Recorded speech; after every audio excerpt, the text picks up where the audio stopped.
Sucks when you see someone you love with someone else, but I just want her to be happy. In a twist nobody saw coming, the pop icon dropped a track that's setting the internet on fire. And fans swear it's a confessional about his last night with Selena Gomez. The lyrics? Devastating. The tone? Haunted by nostalgia.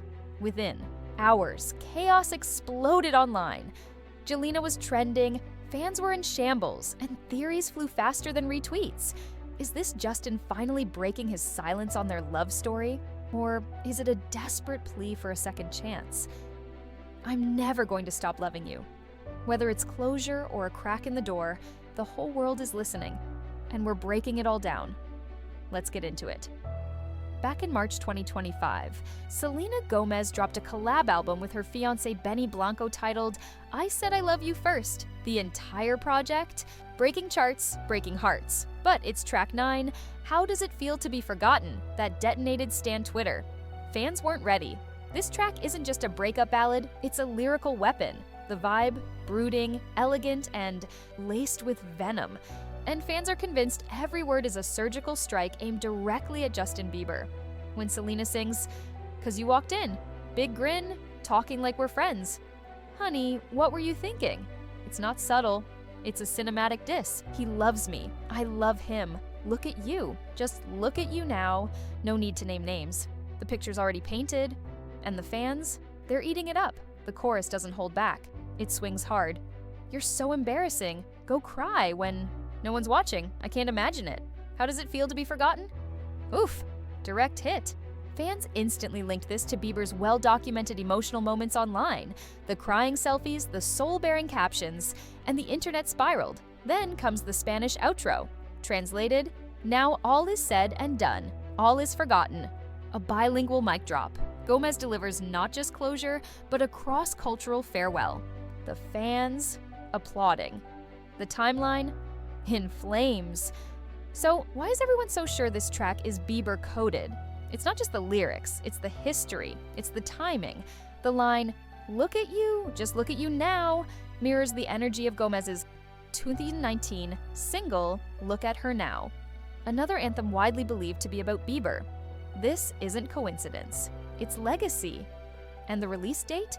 Just as Bieber's rumored marriage drama with Hailey was hitting the news cycle. He looked worn, thin, disoriented in recent paparazzi photos. Meanwhile, Selena was glowing in her hot girl engagement era with Blanco. The contrast? Brutal. Theories? Endless. Social media turned this moment into a cultural event. On TikTok and X, the conversation was relentless. One creator, eBrandy Unplugged, lip-synced the biting line, "He loves me. I love him. Look at you. Just look at you now," while playing a montage of Selena and Benny's picture-perfect love story cut against shots of Bieber looking lost in paparazzi snaps. The comment section? Chaos. "He's spiraling," one user posted. "I'd crash out too," said another, and the receipts kept coming. On March 31st, 2025, just after Selena's album dropped, Bieber went live on Instagram. Fans clocked the timing and mood. "Justin Bieber really been crashing out over this Selena Gomez song," one post read. The tweet exploded. The ratio was wild. But what does Selena say? In interviews, she downplays the narrative. This album is about more than just one chapter, she tells Spotify's Countdown series. "I've evolved. I've lived. I've loved again." She insists, "How Does It Feel to Be Forgotten" isn't about one specific person, that it's a reflection of shared experiences with Benny, with friends, with the past. But her words haven't cooled the fire. If anything, the speculation has intensified. And Bieber, his actions say more than his silence. On March 30th, just days after the album dropped, he shared a photo of a new nose piercing. Nothing unusual, until the comment section was bombarded with fans saying he looked lost, drained, checked out. Then, on April 3rd, he posted a meme featuring Gollum from The Lord of the Rings that read, "Girls on social media when they get engaged." No names, but fans knew who that was aimed at. The response? Explosive. "He's been married for 8 years and has a kid," one fan posted. "Why is he still shading his ex on Insta story?" Others expressed concern. Maybe it's not shade. Maybe it's a mental health red flag. Remember, Bieber's not a stranger to emotional vulnerability. In past posts, he's written raw admissions. Like, "I think I hate myself sometimes when I feel myself start to become inauthentic." It's the kind of line that reveals more than a meme ever could. To understand the gravity of this moment, we need to rewind, way back to 2009. That's when Justin Bieber and Selena Gomez were first introduced by their managers. At the time, both played it cool, just friends, big sis vibes. Selena told MTV, "He's a good kid," after a brunch outing at IHOP. Classic deflection, but insiders knew. Behind the scenes, sparks were flying. They kept it low in the summer of 2010, two child stars trying to survive the fame storm. But when they were spotted kissing on a yacht in St. Lucia over New Year's 2011, game over. The secret was out. From there, it was the fairy tale. Until it wasn't. By September 2011, Justin pulled a flex for the ages, renting out the entire Staples Center, now Crypto.com Arena, for a private Titanic screening with Selena. Straight out of a rom-com. Baby money well spent. But fame came. With Venom, Selena was getting hit with death threats from Bieber's fan base. Comments that would violate TikTok's terms of service today. It was relentless. By 2012, the cracks were showing. Even though she gifted him a Diamond J promise ring, their packed schedules and rising fame became a problem. In November that year, they split for the first time. It wouldn't be the last. What followed? Years of on-again, off-again chaos.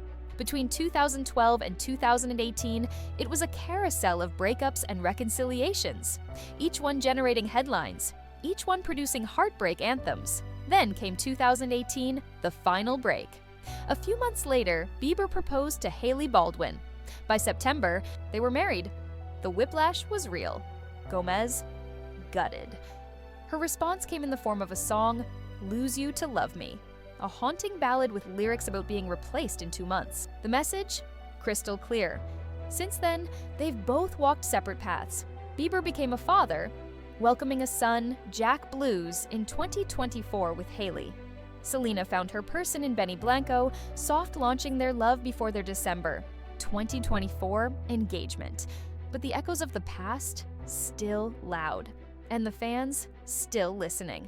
Let's talk about what Bieber's been posting, because fans are reading every caption like it's Morse code. In early 2025, his Instagram was flooded with rapid-fire content.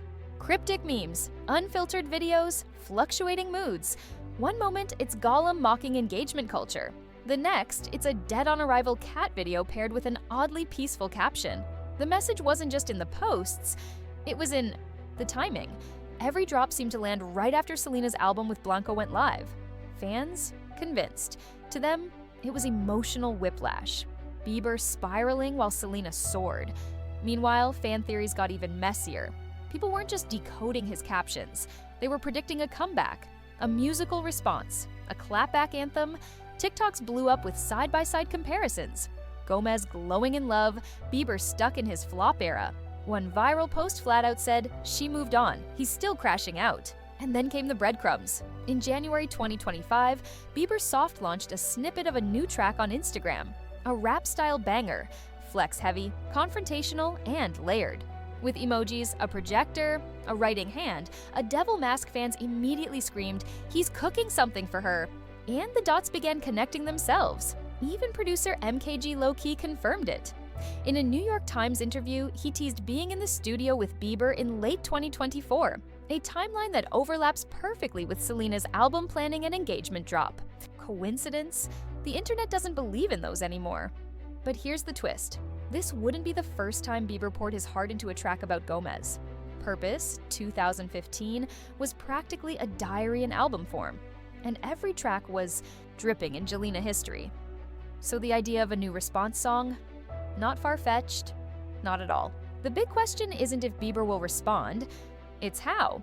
Some fans believe the new track could tackle his feelings about Gomez's engagement. Others think it'll be a throwback, apologetic, sorry-era vibes.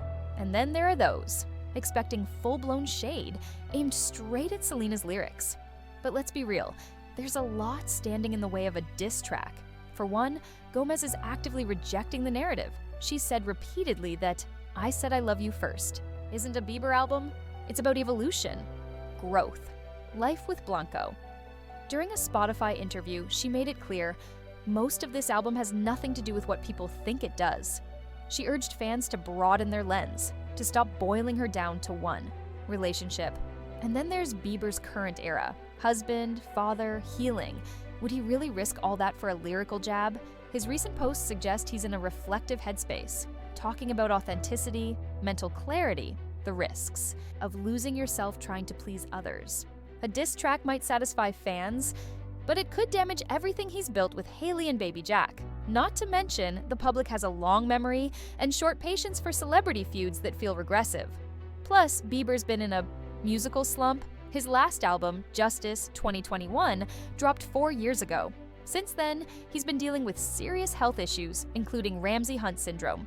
His Coachella 2024 and Armani wedding performances marked slow steps toward recovery, but no tours, no album announcement. If he's going to re-enter the scene, it needs to be more than reactive.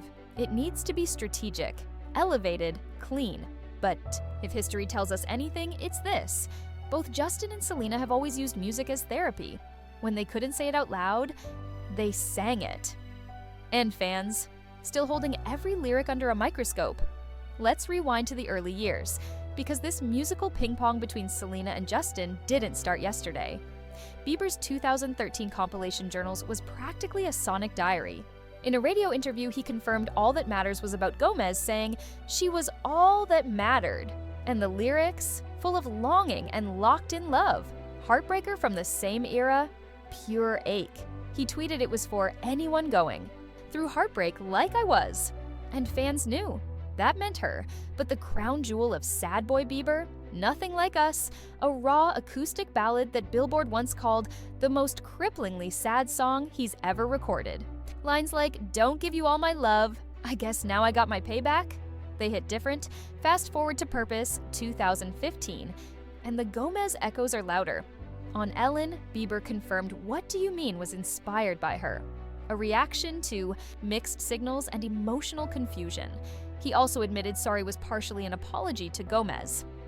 And, mark my words, he told Ellen that one was about her too, a promise wrapped in heartbreak. Love Yourself, co-written with Ed Sheeran, wasn't confirmed, but fans dissected every lyric. My Mama Don't Like You, paired with Selena's Love Yourself, tattoo in Arabic, too aligned to ignore. Then came Ghost, 2021, which many thought referenced Selena's Ghost of You. Bieber clarified it was about loss in general, but still, the speculation never stopped. And what about Selena? Her pen has been just as sharp. The heart wants what it wants. 2014, she confirmed it was about Justin, a track that said, "I know this is toxic, but I still feel it." And then there was Lose You to Love Me, 2019, her final word on their breakup. That 2 months lyric, the internet still hasn't let it go. These weren't just songs, they were emotional time capsules. Every drop from either side sparked new theories, new timelines, new wounds reopened. Even now in 2025, it's happening all over again. Selena's new album is the latest chapter, and fans are combing through every lyric for hidden messages. How does it feel to be forgotten? They say it's the closure. Letter Bieber never wanted? You said you were sorry? It's being read as a reverse sorry. The tables turned. The one who once begged for forgiveness now receiving it too late.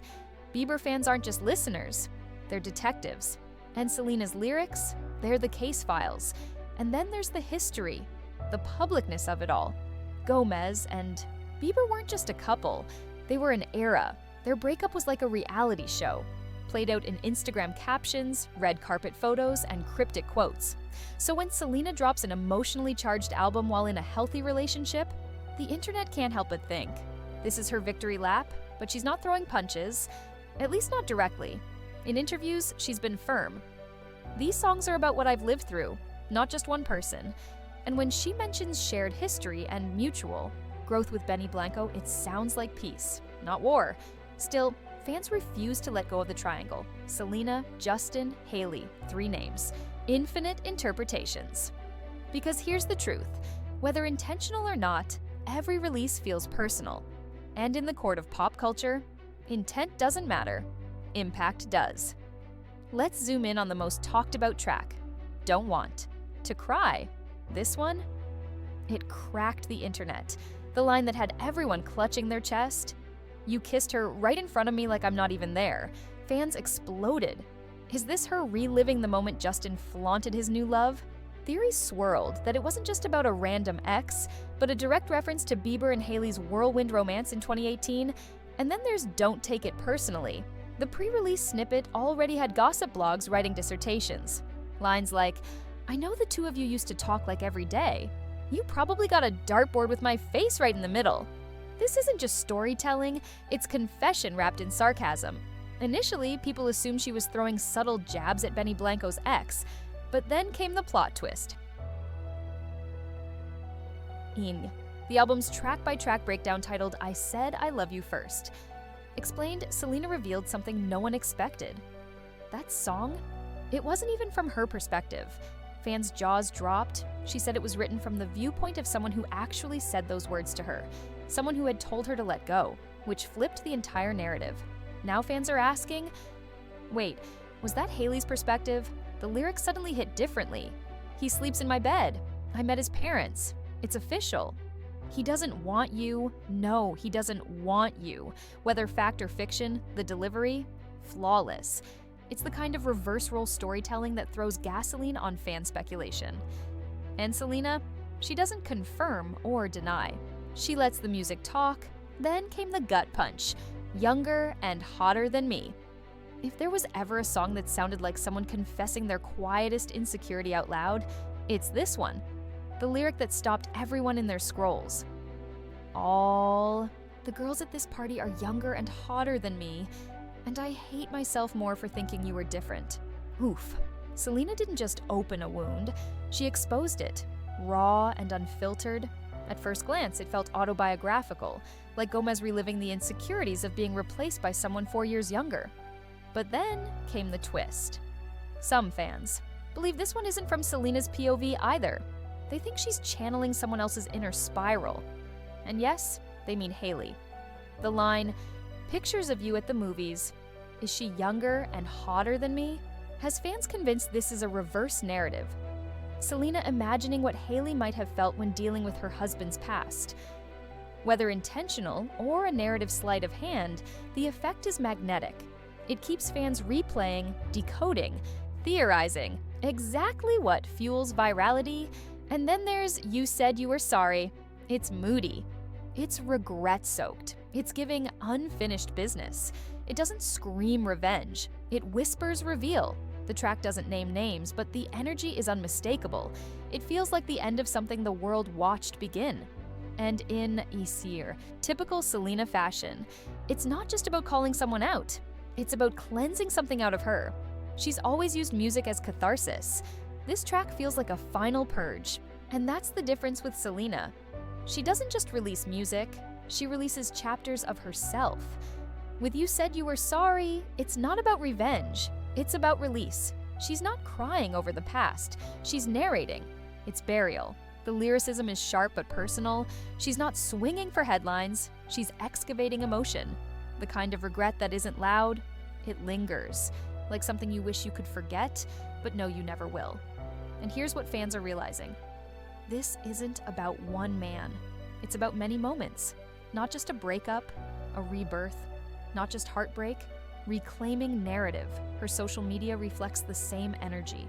No subtweets, no chaos, just aesthetics, soft life, and a focus on healing. She's showing peace, not pressing buttons. But still, the timing of it all keeps people talking. Bieber's Sorry dropped years ago. Now she drops You Said You Were. Sorry, coincidence? Maybe. Closure? Maybe not. And this is what keeps the AVD sky high. People don't click away when they're reading in between the lines. They stay, they feel, they invest. Because with Selena, the music isn't just about melody, it's memory, it's evolution. And the audience, still here, still listening, but let's talk about the real reason fans are spiraling.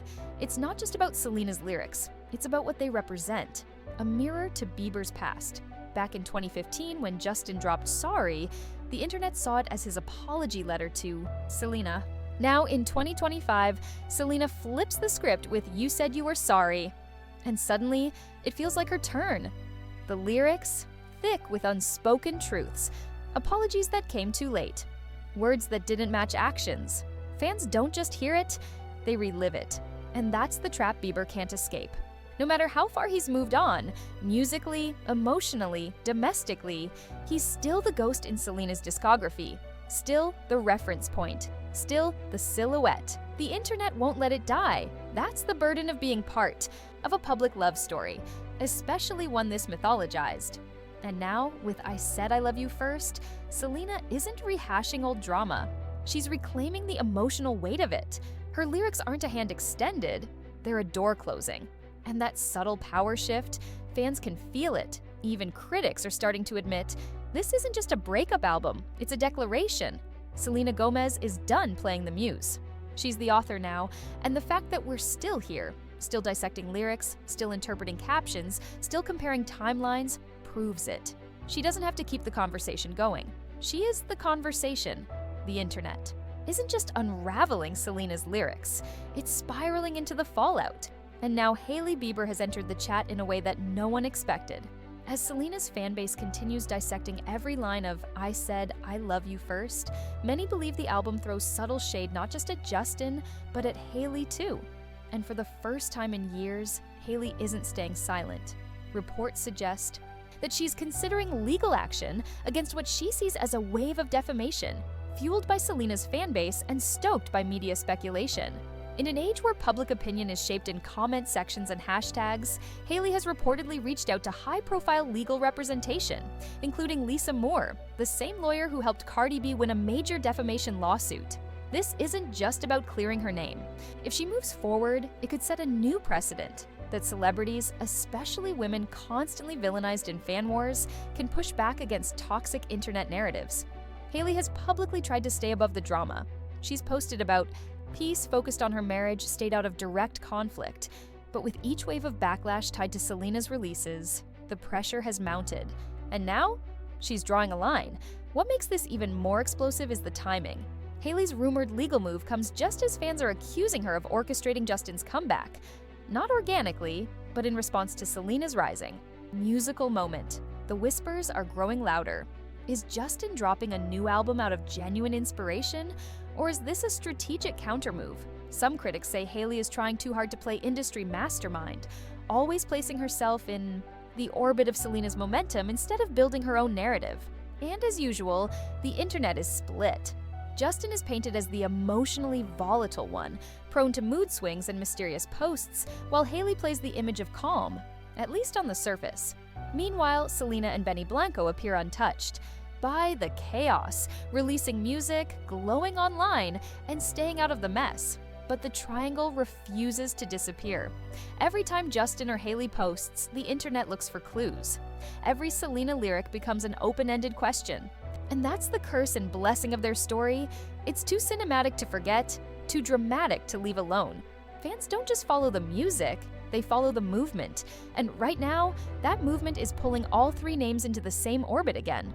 Like it or not, the triangle is back in rotation. It's not just the music or the media pressure, it's Justin and Hailey's dynamic itself that has people talking. One recent Instagram story from Justin had fans raising eyebrows again. The post was simple, a caption that read something along the lines of, "Me behind my girlfriend after she makes me mad." The image? Nothing extraordinary, but the subtext? Explosive. Instantly, social media erupted. Was he shading Hailey? Was this a cry for help? A passive-aggressive swipe at someone he's supposed to be building a life with? Theories flooded timelines. Some fans swore it was a breakup tease. Others dismissed it as a joke being overanalyzed. Either way, it set the internet on fire. Days passed, but neither Justin nor Hailey offered clarification. And in the silence, the noise grew. The couple was later spotted at a public event, but their body language only deepened the speculation. Paparazzi photos captured awkward glances, distance between them, and the kind of tension you can feel through a lens. Fans dissected every frame. Was Hailey avoiding eye contact? Did Justin look disinterested? The lack of answers only poured gasoline on an already burning fire. Whether real or exaggerated, the drama unfolding in their marriage has become part of the larger story, one that blurs the line between public perception and private reality. And while Hailey and Justin navigate public scrutiny, Selena continues. to distance herself from the noise. In interview after interview, she insists her latest album isn't about reopening old wounds, but the internet isn't listening. They're interpreting. Her song, How Does It Feel to Be Forgotten, lit a match, and fan theories turned it into a wildfire.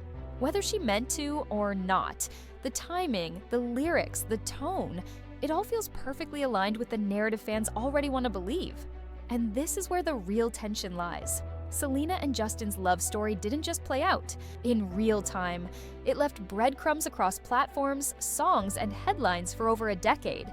Every public move, every cryptic lyric, every unfollow or Instagram story, fans cataloged it like gospel. And now, with Selena's music offering what feels like emotional closure, fans don't see an ending. They see an epilogue. Even when Selena clarifies that her songs reflect shared history with Benny Blanco, including friendships and past experiences beyond romance, the world still frames her story around one man. Because that's what happens when your pain was once everyone's entertainment. The audience doesn't know how to let go, even when the artist does. The truth is, this isn't just about Selena, Justin, or Hailey anymore. It's about us, the audience. The fans who grew up watching their story like a modern-day soap opera, who projected our heartbreaks, our longing, our jealousy, and our fantasies onto people we've never met. For some, Jelena wasn't just a celebrity couple, it was a symbol. A first love that felt real because it unfolded when we were still learning what love even was. And so, when Selena drops a line like, "You kissed her right in front of me like I'm not even there," it doesn't just hit as gossip. It lands like memory, like something we felt but couldn't name. And that's the magic and the curse of pop music born from real relationships. It gives fans a sense of access, of ownership, but it also keeps the wound open. Even now, with Selena seemingly in her most peaceful chapter and Justin building a family, the echoes of what they once were still ring louder than who they are now. And as long as fans keep clinging to the past, decoding every lyric as a message, the story won't end. It'll just evolve. In theories, in songs, in the comments section. Still, even as Selena moves forward, some critics argue she hasn't completely let go. Not of the relationship, but of the narrative. Her lyrics, though powerful, often walk a fine line between closure and continuation. Hailey, too, has become more than just a wife in the story. She's become the internet's emotional punching bag, a role she never asked for but can't seem to escape. Despite public attempts at peace between the women, fan bases refuse to drop the rivalry. It's a toxic loop. One post triggers a theory, one theory fuels a new wave of hate, and one wave ensures the cycle never stops. For years now, Hailey has been villainized, often reduced to a side character in someone else's love story. And that, more than anything, reveals how parasocial our culture has become. We don't just watch celebrities anymore. We write their roles, assign them motivations, and judge them for not playing along. Selena, for her part, has always tried to maintain grace. But there's an undeniable tension between her message of healing and the shadows her music still casts. The fans mean well, but intention doesn't always equal impact. And when music becomes a battlefield, everyone ends up bruised, even the ones who thought they'd already moved on. And yet, in the chaos, there's a strange kind of clarity. What started as a teen love story, awkward, sweet, then painfully public, has grown into something far more complicated. It's become a lens through which we view fame, heartbreak, resilience, and reinvention. For Selena, the arc has shifted. From heartbreak survivor to soft life architect, she's rewritten her own narrative through lyrics, business ventures, and emotional transparency. Her glow-up isn't just aesthetic, it's energetic, and that shift is loud in her latest. Music, even if fans keep tying it to old wounds, Justin, on the other hand, feels more like a ghost in his own timeline. Once the golden boy, now drifting between public vulnerability and spiritual seeking. His rare posts about self-hate, identity loss, and authenticity suggest a man still trying to separate performance from personhood. And Hailey, she remains the one trying to stand still while being dragged through a storm not of her making. Together, this triangle has shaped more than just tabloid headlines. It has quietly shaped how an entire generation thinks about love, about what we owe to each other, and what it means to move on when the world won't let you. The truth is, This was never just about who hurt who. It's about what happens when pain gets published. So here we are, more than a decade later, still talking about it, still pulling apart lyrics, still guessing motives, because the story never really ended. It just changed format. What began with paparazzi photos and red carpets is now immortalized in lyrics, TikToks, and comment threads. And even if Selena insists her music isn't about the past, and even if Justin stays quiet behind cryptic posts, the world keeps listening, not just to their words, but to their silence. And maybe that's the real legacy of all this. Not the drama, not the heartbreak, but the emotional residue that sticks to everyone who watched it unfold. The fans who turned pain into playlist anthems, the media that turned teenagers into tabloid chess pieces, and the artists who were always human beings first, now trying to live beyond the mythology. Selena's new album may not be about Justin, but it is about evolution, about what it takes to love again after your most vulnerable moments became public domain. And for anyone still chasing closure from a story they never lived, maybe that's the answer. Sometimes the final chapter isn't clean, it's just quiet. And maybe that silence is where healing actually begins.